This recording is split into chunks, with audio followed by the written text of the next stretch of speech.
Okay, Assalamualaikum warahmatullahi wabarakatuh. Jadi nama saya Nurul Auni binti Masri, nombor metrik A188714. Jadi insyaAllah pada hari ini saya akan share lah dua artikel tentang subjek metodologi Al-Quran dan Hadis, di mana dua artikel itu salah satunya bertajuk pengajian tafsir Al-Quran dalam kemodenan dan pembaharuannya. Okay, tafsir Al-Quran ni sebenarnya sangat penting dalam kehidupan kita. Untuk apa? Untuk kita susun kehidupan kita tu dengan lebih baik. Jadi apa maksud tafsir sebenarnya ni? Tafsir ni para ulama memberikan pelbagai pendapat. Jadi antaranya adalah menurut Az-Zarkashi. Az-Zarkashi ni tafsir bahawa ilmu tafsir ni adalah ilmu untuk kita memahami Al-Quran, di mana Al-Quran ni diturunkan kepada Nabi Muhammad SAW melalui malaikat Jibril.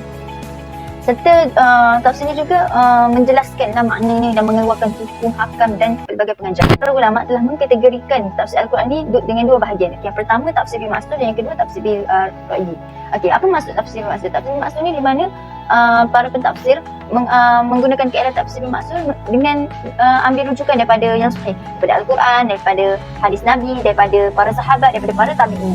Manakala tafsir bil ra'yi ni pula, tafsir bil ra'yi ni maksud dia penafsiran Al-Quran yang didasarkan pada pendapat peribadi mufassir. Maksudnya seseorang mufassir itu ditafsir menggunakan tafsir bil ra'yi dengan menggunakan akal. Tapi sebelum dia guna kaedah tafsir bil ra'yi ni, dia kena banyak ilmu lah. Dia kena faham bahasa Arab, dia kena betul-betul mendalami bahasa Arab, lepas tu dia kena faham Al-Quran, dia kena banyak ilmu yang membolehkan dia untuk menggunakan kaedah tafsir bil ra'yi ni. Maksudnya tak boleh semena-menanya lah orang yang mentafsir menggunakan tafsir bil ra'yi ni. Kenapa kajian ini menyebut tentang kedua-dua kaedah ini? Sebab kedua-dua kaedah ni nak bagi tahulah para mufassir bahawa pemodenan dan pembaharuan dalam pengajian tafsir Al-Quran ini sangat memerlukan gabungan dua kaedah ini.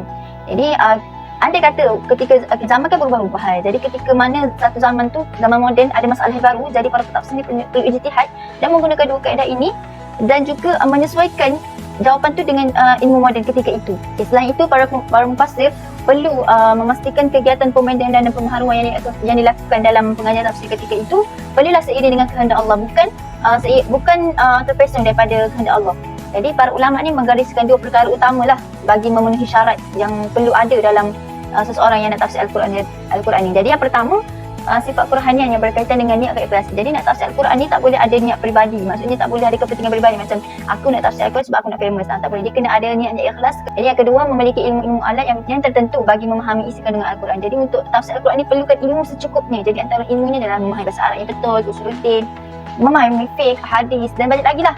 Kajian ini difokuskan tentang hubungan ayat-ayat Al-Quran dengan ilmu sains moden, di mana ilmu moden sains sebenarnya dia adalah satu tak tarikan dan dapat mendekatkan hati manusia kepada pemahaman yang sebenar.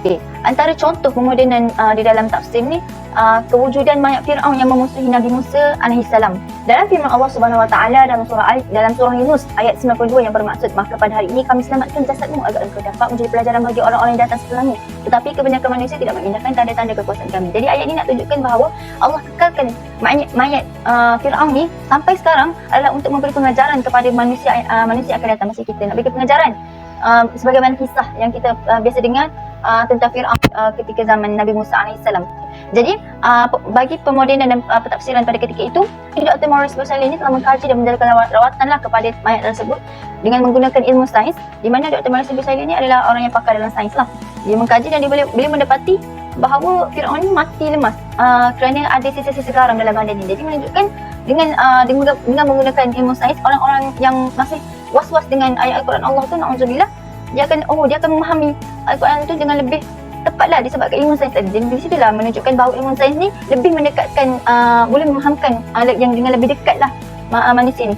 Antara isu yang terjadi tentang salah tafsir Al-Quran ni, maksudnya dia nak menggunakan pemodenan dan pembaharuan dalam pengajian tafsir Al-Quran, tapi dia menggunakan kaedah yang salah. Antaranya ketika tahun 2020, di mana ketika itu di Malaysia mengalami wabak coronavirus lah.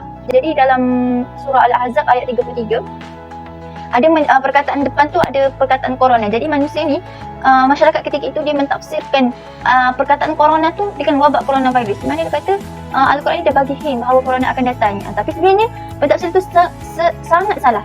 Sebab dalam surah Al-Ahzab ayat 33 tu bukan menerangkan tentang coronavirus ataupun apa-apa virus. Ayat itu menerangkan tentang para isteri Nabi SAW yang menunjukkan status dan keunggulan mereka yang boleh menjadi teladan kepada seluruh wanita Malaysia. Antaranya pasal akhlak ketika berbicara, pasal memelihara diri dari keluar dan sebagainya lah. Jadi di situ menunjukkan mereka ni tafsir menggunakan nafsu je, maksud nak famous macam tu. Lagi mengecewakan, orang yang dengar berita tu dia dia tak mencari sumber yang sebenar. Dia teruskan share benda yang salah. Jadi satu lagi, ketika tarikh 3 April 2020, pihak kesihatan ni telah mengumumkan bahawa hari itu jumlah virus keseluruhan COVID-19 adalah 3,333. Jadi mereka kaitkan pula dengan surah Al-Ahzab, sebab surah Al-Ahzab adalah surah yang ke-33 dan ayat 33, dan ada perkataan corona lagi. Jadi dia anggap betul lah ni, memang Al-Quran dah bagi hint. Jadi betul tenang lagi, betul dah salah. Jadi pengajarannya, kita apabila kita mendapat sesuatu maklumat tentang penafsiran Al-Quran, sebelum kita mempercayai betul ke tafsir Al-Quran ni macam ni, kita kena tanya dulu orang yang lebih fasih tentang kesahihan tafsir Al-Quran ni. Sebab Al-Quran ni tak boleh buat main, sebab dia adalah kalamullah, di mana pentafsirannya perlu dengan lebih jelas, lebih teliti, dan kesahihannya tu perlu yang paling tinggi lah rujukannya. Okey, baiklah. Artikel yang kedua adalah nilai integriti berdasarkan amanah mengikut perspektif hadis. Jadi kaedah ini memberi fokus kepada perkataan amanah yang terkandung dalam hadis Nabi SAW. Jadi maksud amanah ni apa? Maksud amanah ni berbagai pendapat ulama yang mentafsirkan maksud amanah. Jadi antaranya, menurut Ahmad Mustafa Al-Maraghawi, bahawa amanah adalah sesuatu yang harus dipelihara dan dijaga agar sampai kepada yang berhak memilikinya. Jadi fokus utama bagi kajian ini untuk menjadi rujukan adalah yang pertama, kitab Sahih Al-Bukhari, dan yang kedua adalah kitab Sahih Al-Muslim. Jadi kitab Sahih Al-Bukhari ni keistimewaannya adalah kitab ini sahih dan fokus kepada fiqh al-hadis. Jadi contoh perkataan amanah yang dikeluarkan dalam kitab ini adalah dalam kitab Al-An, di mana kisah Nabi sedang berbicara dengan orang ramai.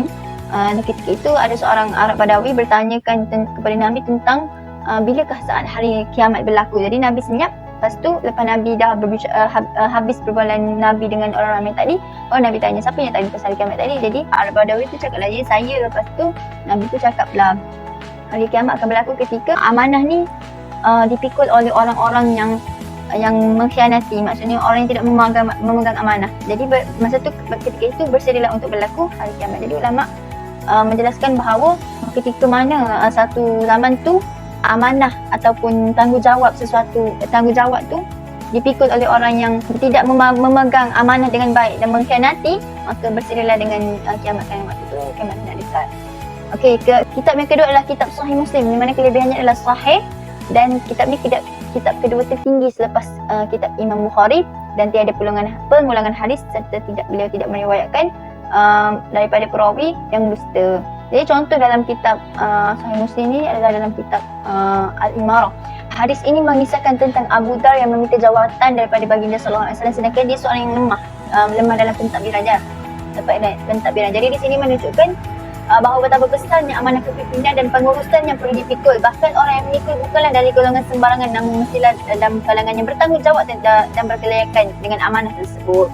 Jadi untuk perbincangan isu semasa ketika juga Malaysia ketika ini tentang seorang lelaki yang cedera parah sebab diperasakan oleh adik-beradik. Kenapa? Sebab ketidakpuasahatian dalam pembahagian harta. Jadi dekat sini menunjukkan bahawa orang yang nak buat pembahagian harta pun dia kena amanah dan kena adil, kerana benda ni adalah benda sensitif di kalangan manusia, antaranya di kalangan adik-beradik lah. Jadi untuk membahagikan harta tu kenalah amanah dan adil, dan telitilah dalam pembahagian harta tu. Jadi pengajaran yang boleh dibuat adalah bila mana kita dah memegang sesuatu amanah tu, kita kena first kita kena fahamlah maksud amanah tu apa, dan bila kita dah faham, maka kita akan memegang amanah tersebut, memikul amanah tersebut, memikul tanggungjawab itu dengan sebaik mungkin, dan tidak akan ada perasaan kita nak mengkhianati amanah tersebut ataupun lari daripada tanggungjawab kita itu. Jadi insyaAllah bila mana kita dah pikul amanah itu dengan sebaiknya, maka insyaAllah kita akan mendapat keredaan daripada Allah SWT. Jadi itu sahaja sharing saya pada hari ini. Sekian, terima kasih.